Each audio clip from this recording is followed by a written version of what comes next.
What's up, guys? Welcome to your 151st Android tutorial for the new Boston, where we're still going to work with this getting the last tweet of a specific username method.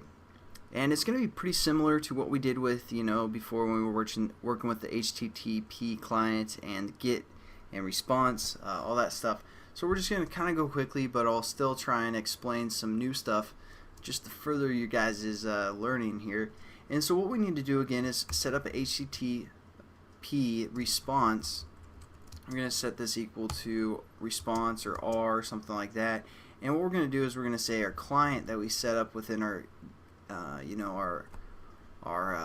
on create method. We're going to refer to that client, and then again we use the method execute. And what we're going to pass in here is basically this get method. So we're just going to say get and add our imports.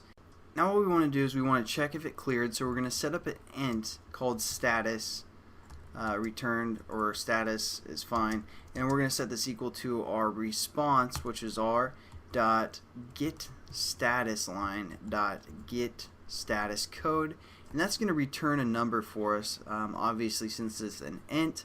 But let's just take a look at it. I pulled this up. It's the Java doc, and for this get status code that we just used, if it returns like 200, that means it's a success.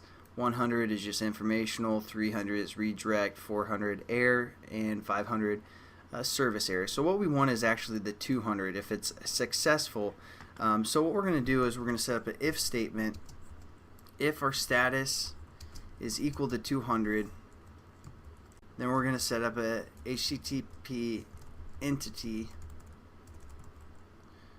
called E, and we're going to call this our r.get entity. Again, nothing too new there. We're also going to set up a string, and we're going to call this data. We're going to set this equal to entity utilities dot to string, and we're going to pass in our entity, which we called E, and that's just basically going to create some data returning the string of our entity. We need to set up a JSON array and a JSON object that we're going to return. So again, we're just going to say JSONarray, and we're going to call this timeline, and we're going to set this equal to a new JSON array passing in our data, and that's going to create a JSON array for us. And then what we need to do is set up a JSON object.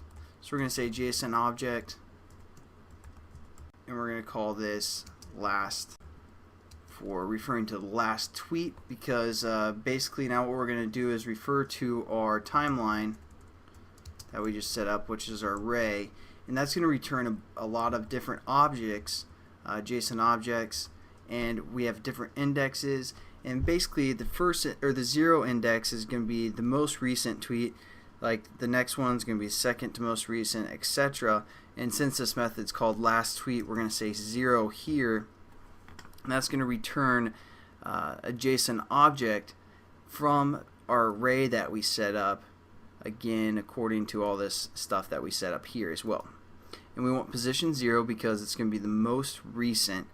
We could also say, the fifth most recent tweet, or I'm sorry, that'd be the 6th, but that'd be 5th, etc. But we want the most recent tweet, which is 0.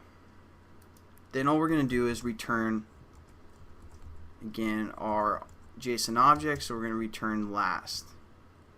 So there we go. We also need to return if this status is not equal to 200, if we got some sort of an error. So we're going to say else return null. And we can also set up like a toast or something, toast dot make text, referring to our HTTP example class dot this error some sort, duration toast dot set length to be short, and then we know we have some sort of an error, or we're hitting this else statement here. So there we go. We're returning again a JSON object, And that's pretty much it for this tutorial. In the next tutorial, we're going to finish up this little application, and probably after that I'll show you guys a little bit more information of everything that we did. So I'll catch you guys then, and I hope you have a good one. Peace.